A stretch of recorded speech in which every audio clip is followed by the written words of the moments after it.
Admite-se que palavras gerais como homem, entre aspas, ou gato, entre aspas, ou triângulo, entre aspas, denotem universais, entre aspas, a respeito dos quais, desde o tempo de Platão até hoje, os filósofos jamais deixaram de discutir. Se existem universais e, no caso afirmativo, em que sentido, é uma questão metafísica de que não precisamos tratar em relação com o uso da linguagem. O único ponto a respeito deles que, nesta altura, precisamos abordar é o de que o uso correto de palavras gerais não constitui evidência de que um homem possa pensar a respeito de universais.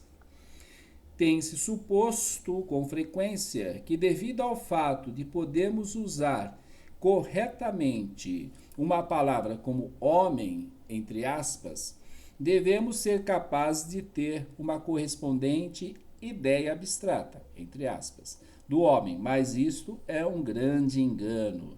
Certas reações são peculiares a determinado homem, outras reações a outro, mas todas têm certos elementos em comum. Se a palavra homem produz em nós reações que são comuns, mas não produz quaisquer outras, pode-se dizer que compreendemos a palavra homem. Quando se estuda geometria, adquire-se o hábito de evitar interpretações especiais de palavras tais como triângulo. Sabemos que quando temos uma proposição a respeito de triângulos em geral, não devemos pensar especialmente num triângulo de ângulos retos ou em qualquer outra espécie de triângulo. Por conseguinte, não há necessidade de se supor que entendamos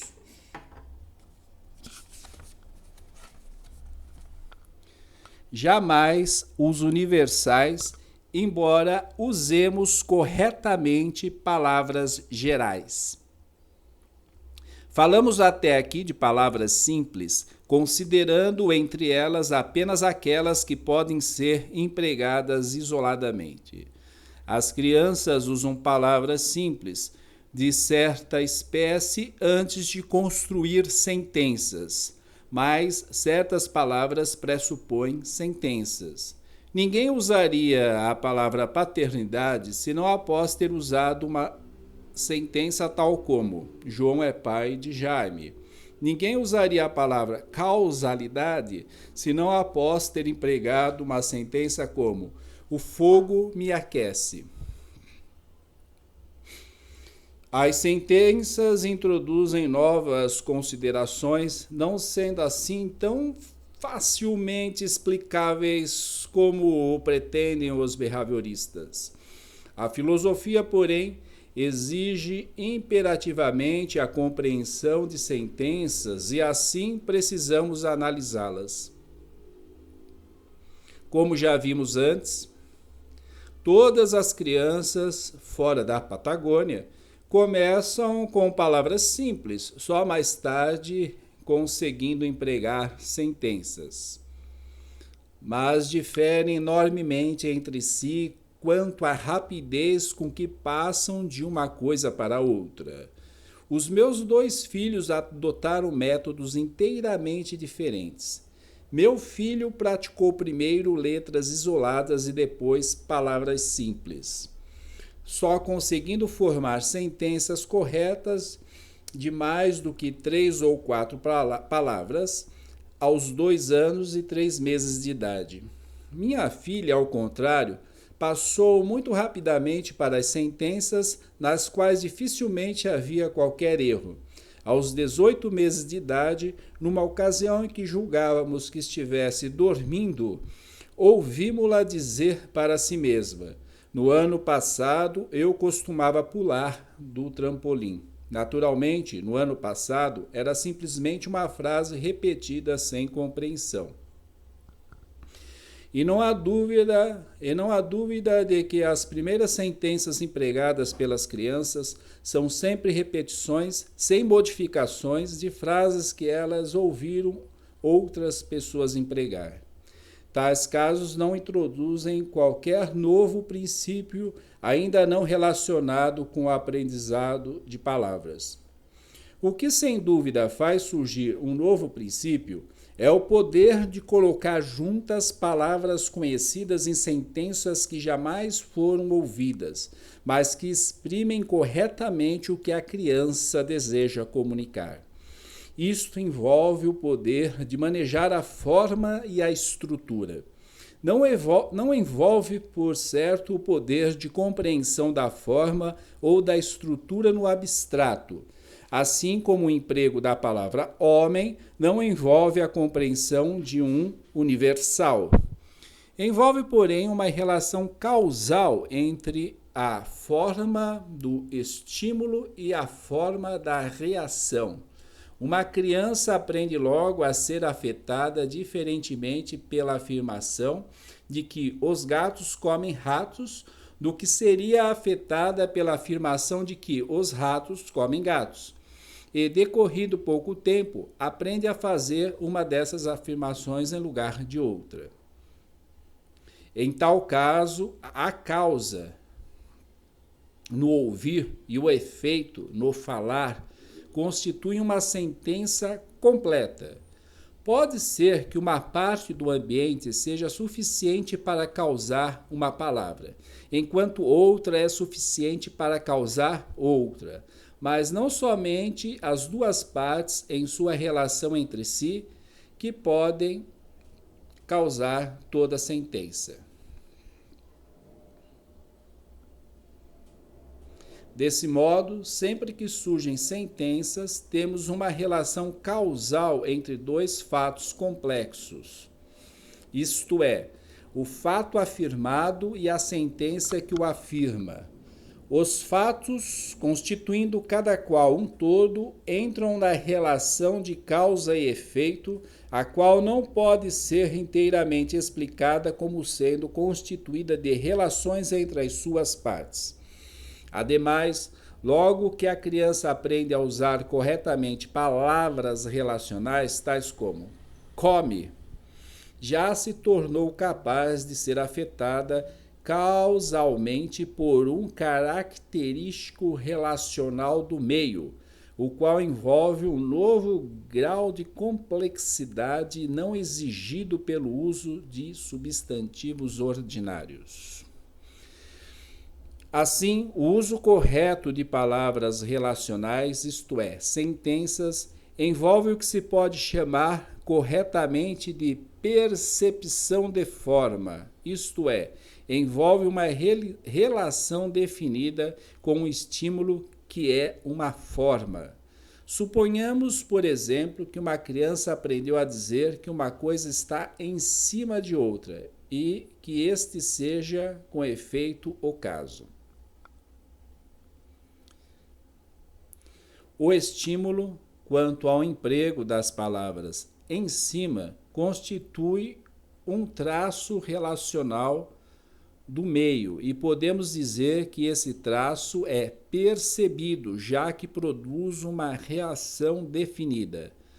Poder-se-á dizer que a relação em cima não é muito semelhante às palavras em cima.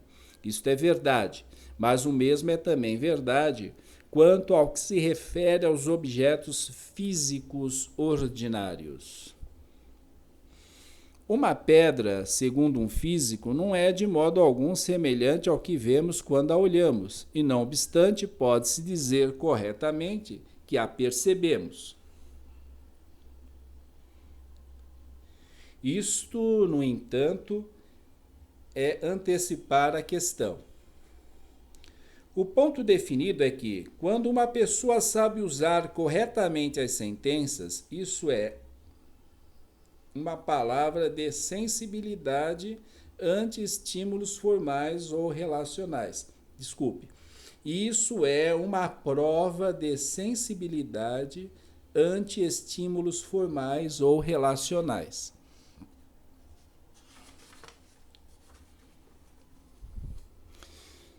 A estrutura de uma sentença afirmando certo fato relacional como, por exemplo, isto está acima daquilo ou Bruto matou César, diferem em aspecto importante da estrutura do fato que afirma. Acima é uma relação que fica entre isto e daquilo. Mas a palavra acima não é uma relação. Na sentença, a relação é a ordem temporal das palavras, ou a ordem espacial, se forem escritas.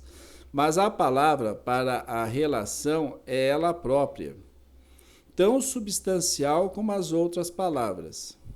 Mas a palavra para a relação é ela própria, tão substancial como as outras palavras.